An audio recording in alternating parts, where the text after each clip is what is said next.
Hello children, एक बार फिर से आप लोगों का स्वागत, बहुत बहुत प्यार। तो बच्चों, हमने दशमलव के ऊपर ये मेरा तीसरा वीडियो है। इससे पहले जो 2 वीडियो मैंने बनाए थे, तो पहले वाले वीडियो में हमने सीखा था कि दशमलव क्या है, दशमलव का प्रतीक क्या है, दशमलव की आवश्यकता क्या होती है और दशमलव को हम किसी चीज़ के 10वें भाग के रूप में कैसे लिखते हैं। और अब सेकंड वाले पार्ट में हमने बताया था कि किसी भाग के 100वें, किसी चीज़ के 100वें या 1000वें भाग को दशमलव के रूप में कैसे लिखा जाता है। तो आइए यहाँ पर ये तीसरा वीडियो दशमलव के ऊपर, जिसमें हम जानेंगे कि दशमलव संख्याओं को कैसे पढ़ते लिखते हैं, कैसे स्थानीय मान होता है, विस्तारित रूप होता है। तो आइए हम देखते हैं कि इन सब चीज़ों को सीखने का प्रयास करते हैं। तो यहाँ पर जैसे मैंने कोई संख्या लिखी है 15, यह एक पूर्ण संख्या है। तो ये संख्या का पूर्णांश है, पूरा अंश है, पूरी संख्या है। आपको मालूम है ये जितनी भी संख्याएं होती हैं 1 2 3 4 5 6 7 8, जो गिनती की संख्या, इनको हम काउंटिंग नंबर कहते हैं। और अगर इसमें शून्य भी शामिल किया जाए तो इनको पूर्णांक बोलते हैं। तो खैर, ये एक पूर्ण संख्या है, यानी पूरी संख्या है। अगर आप किसी चीज़ को गिनते हैं, कोई चीज़ पूरी है, माना कोई 5 बॉल रखी हुई हैं और आप गिनोगे 1 2 3 4 5 बॉल्स हैं, तो उनको आप पूरा गिन सकते हैं क्योंकि वो पूरी हैं। लेकिन अगर कोई चीज़ है जो कि आधी है, जैसे चलिए मान लीजिए कि ये संतरा है, 1 संतरा 2 संतरा और तीसरा संतरा पूरा नहीं है, आधा है, तो आप इसको 1 2 3 इस तरह से नहीं गिन सकते, यानी आप इनको पूर्ण संख्याओं में नहीं गिन सकते। तो इस तरह की संख्याओं में 2 हिस्से होते हैं, इस तरह की संख्याओं के, तो वहीं पर हमें दशमलव की आवश्यकता पड़ती है। तो चलिए अब हम देखते हैं, ये तो पूर्ण संख्या है, लेकिन अगर मैं इस पूर्ण संख्या में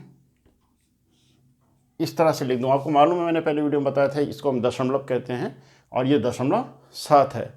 तो हम इसको पढ़ेंगे 15.7। और ये आपको अच्छे से पता है कि 15 तो पूरी संख्या है और ये 0.7 का मतलब है कि 10 में से 7 हिस्से। 0.7 का मतलब है कि 7/10, यानी 10 में से 7 हिस्से।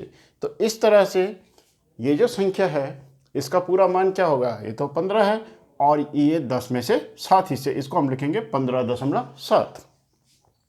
अगर किसी चीज़ के 100 हिस्से हैं तो 100 हिस्से वाली चीज़ को, माना अगर हम उसके कुछ भाग लेते हैं, मैंने आपको सेकंड वीडियो में बताया था 100वां हिस्सा या 1000वां हिस्सा किस तरह से हम इसको करेंगे। तो जैसे मैंने यहाँ पर लिखा है 16.95 मीटर, चलिए हमने ले लिया इसको मीटर। तो आपको पता है कि इसका मतलब क्या है, ये 16 पूरा मीटर है। और 0.95 का मतलब क्या हुआ, 0.95 मीटर का मतलब हुआ कि 95/100 मीटर। मैंने आपको सेकंड वाले वीडियो में बताया था कि अगर हम किसी पूरे मीटर के 100 बराबर हिस्से करते हैं तो एक हिस्सा उसका 1 सेंटीमीटर का होता है, क्योंकि 1 मीटर में 100 सेंटीमीटर होते हैं।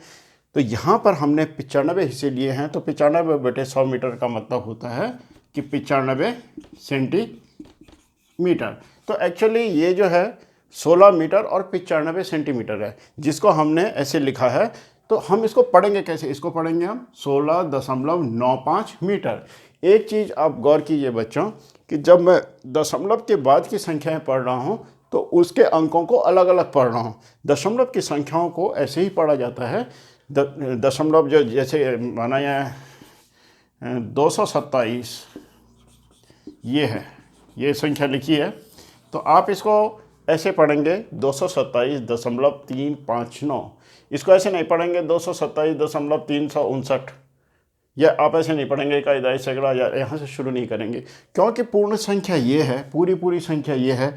इकाई यहाँ से शुरू होती है, ये दहाई है और ये सैकड़ा है, और ये दशमलव के बाद 10वां 100वां और 1000वां हिस्सा है। इसके बारे में भी मैं विस्तार से बताने वाला हूँ इसके तुरंत बाद। तो पहला पॉइंट आप समझ गए होंगे कि दशमलव की जो संख्याएं होती हैं उनको पढ़ने के लिए हमें दशमलव के बाद के प्रत्येक अंक को अलग अलग पढ़ना होता है, हम उसको एक साथ नहीं पढ़ते। तो इस तरह ये तो है दशमलव संख्याओं को पढ़ना। तो आइए अब इसके स्थानीय मान की बात करते हैं कि दशमलव संख्याओं में अंकों का स्थानीय मान क्या हो। तो इसको रब कर लेता हूँ मैं यहाँ पर। तो जैसे मैं यहाँ पर अगर कोई संख्या लिखता हूँ, फॉर एग्जाम्पल मैंने यहाँ पर लिखा है 27.37 या 427.37। अब देखिए बच्चों, सबसे पहले हम इसके पूर्णांश को देखते हैं। ये इसका पूर्णांश कहलाता है क्योंकि ये पूरी संख्या है 427। दशमलव के बाद जो संख्या आती है वो एक से छोटी होती है। दशमलव के बाद कोई भी संख्या, इसका मतलब पूरे का वो हिस्सा है। आपको मालूम है दशमलव कब लगता है, ये 10वां 100वां या 1000वां हिस्सा दिखाएगा, तो एक से तो कम होगा। तो ये संख्याएं जो एक से कम होती हैं वो दशमलव के बाद लिखी जाती हैं हमेशा। और ये पूर्ण संख्याएं जो हैं ये दशमलव से पहले आता है। इसको हम पूर्णांश कहते हैं। किसी संख्या का पूर्णांश है ये, पूरा अंश, पूरा वाला अंश है ये। तो अब आपको मालूम है, पहले हम 427 में आपको मालूम है कि 7 इकाई होती है पूरी संख्या में। 2 क्या है इसमें, दहाई है, और 4 इसमें क्या है, सैकड़ा है।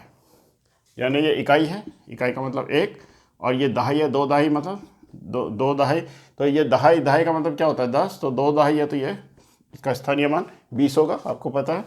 और ये 4 सैकड़ा है, 4 सैकड़ा मतलब 100 है, तो इसका स्थानीय मान 400 है। और क्योंकि ये 7 इकाई है तो इसका स्थानीय मान 7 ही होगा। अब इनका स्थानीय मान तो हो गया, लेकिन अब दशमलव के बाद की संख्याओं का स्थानीय मान क्या हो। तो जैसा मैंने आपको वीडियो में पहले और सेकंड वीडियो में दशमलव के बताया था कि दशमलव के बाद जो पहला स्थान है ये क्या बताता है हमें कि दशमलव 3 है। जैसे अभी आप 7 बजे, आप सिर्फ ये देखिए कि पहला स्थान है दशमलव 3। तो जो पहला स्थान है दशमलव के बाद ये बताता है 1/10वां भाग, 1/10वां भाग। तो 3 का जो प्लेस है, जो स्थान है, वो 1/10वां है। यानी जो इसका स्थानीय मान होगा वो 3 गुणा गया ये, तो 1/10 यानी 3/10 होगा। इसका जो स्थानीय मान होगा वो 3 जैसे भिन्न का गुणा है तो आपको मालूम है 3/10, क्योंकि भिन्न में क्या होता है, अंश से गुणा होता है और हर से गुणा होता है। तो आपको पता है जैसे भिन्नों के गुणा में मैंने बताया था। तो ये 3/10 है। ये क्या है, 3/10 है। तो इस अंक का 3 का स्थानीय मान 3/10 है। इसको 1/10 से गुणा इसलिए किया क्योंकि इसका स्थान क्या है, 1/10वां है। और दशमलव के बाद जो ये दूसरा प्लेस होता है इसका स्थान का मान होता है 1/100वां, ये 100वां हिस्सा होता है।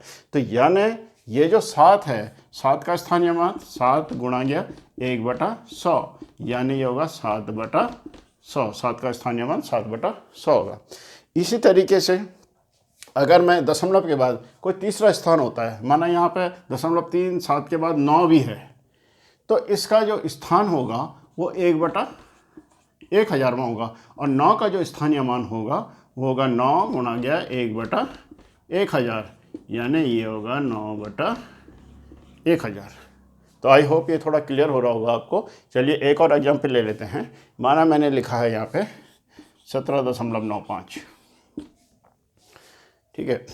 मैं इसका एक बार भिन्न में भी आपको बता देता हूँ कि भिन्न के रूप में कैसे होता है ये। देखिए 17 तो पूरा है, और इसमें ये दशमलव के बाद पहला स्थान है 9, तो यानी ये 9/10 है, तो हम इसको 9/10 लिख सकते हैं। और फिर ये देखिए दशमलव के बाद 5वें दूसरे स्थान पे पहला और दूसरे स्थान पे है, यानी इसका स्थान मैंने अभी बताया था आपको 1/100वां है, तो ये 5/100 है। तो ये हमने इसको विस्तार कर दिया। इसको कहते हैं विस्तारित रूप, इसको कहते हैं विस्तारित रूप। इस संख्या का विस्तारित रूप थोड़ा ये देखिए, अगर हम इसको भी विस्तार से लिख लें, ये 17 को देखिए, 17 को 7 इकाई है तो 7 इकाई तो 7 ही होगा।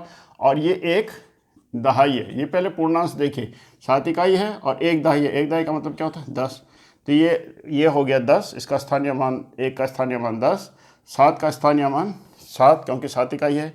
अब क्योंकि 9 जो है दशमलव के पहले स्थान पे है, दशमलव के बाद पहले स्थान पे है, तो इसका जो स्थान है 1/10वां है, तो ये 9/10 हो जाएगा। और ये जो 5 है ये दशमलव के बाद दूसरे स्थान पे है और ये स्थान होता है 1/100वां, तो इसका स्थानीय मान 5 गुणा गया 1/100 यानी 5/100 होगा। तो अगर हम इस संख्या को इस रूप में लिखेंगे तो ये इसका विस्तारित रूप हो गया, ये इसका विस्तारित रूप हो गया। तो इस तरीके से एक बार मैं सारी चीज़ें समअप कर लेता हूँ, रिवाइज कर लेता हूँ, आपको क्लियर हो जाएगा कि देखिए बेटा, सबसे पहले मैंने 3 चीज़ें आपको बताई हैं। पहली चीज़ तो आपको बताई है कि दशमलव संख्याओं को कैसे पढ़ा जाता है। जैसे ये है तो हम इसको 3.9596 पढ़ेंगे, इसको ऐसे नहीं पढ़ेंगे 3.9596। दशमलव के बाद प्रत्येक अंक को अलग अलग पढ़ा जाता है। दशमलव से पहले पूर्णांश को एक साथ पढ़ा जाता है। जैसे हमने यहाँ पे दशमलव से पहले पूर्णांश था तो इसको हम 427 पढ़ा, इसको हमने 427 नहीं पढ़ा, इसको पढ़ेंगे हम 427। ये पूर्णांश है। लेकिन दशमलव के बाद जो दशमलव अंश है, दशमलवांश बोलते हैं इसको, दशमलव वाला अंश है, ठीक है, दशमलव अंश है ये, तो इसको हम अलग अलग पढ़ेंगे। पहली चीज़ क्लियर हो गई होगी।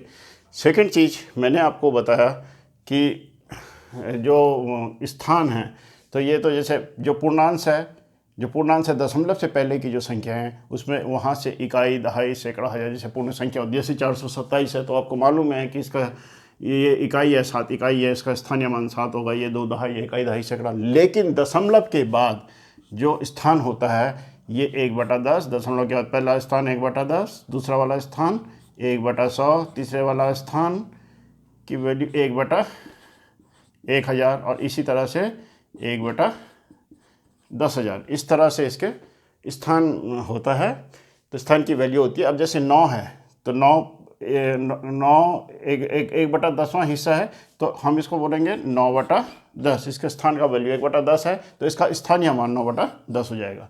ऐसी 5 यहाँ पर किस स्थान पे है, 1/100वें हिस्सा स्थान पे है, तो हम इसको लिखेंगे 5, इसका स्थानीय मान लिखेंगे हम 5 गुणा गया 1/100 यानी 5/100। इसी प्रकार ये 1000वें हिस्से में है, कौन, 9, इसलिए इसको हम 9/1000 इसका स्थानीय मान होगा और 6 का स्थानीय मान 6/10,000 होगा। तो दूसरी चीज़ ये क्लियर हो गई।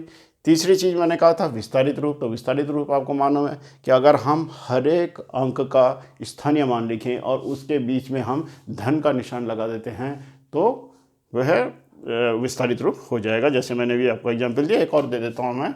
जैसे मैंने लिखा यहाँ 17.653, तो इसका जो विस्तारित रूप हो जाएगा, तो आपको मालूम है ये इकाई है, ये पूर्ण संख्या है, पूर्णांश है, और ये दहाई है। तो इसको तो हम लिखेंगे 7 इकाई यानी 7 और ये 10 इकाई यानी 10, तो 10 धन 7। अब दशमलव के बाद ये 1/10वें स्थान पे है तो इस 6 का स्थानीय मान हो जाएगा 6/10, फिर 5 का स्थानीय मान होगा धन 5/100 और 3 का स्थानीय मान हो जाएगा 3/1000। तो इस तरह से 17.653 का जो विस्तारित रूप है वो होगा 10 धन 7 धन 6/10 धन 5/100 धन 3/1000। अब इसके कुछ और एग्जाम्पल्स हम बाद में करेंगे, ये वीडियो बहुत लंबा हो रहा है तो अलग से आपको जो अभ्यास दिया जाएगा उसमें आपको बताया जाएगा। So thanks.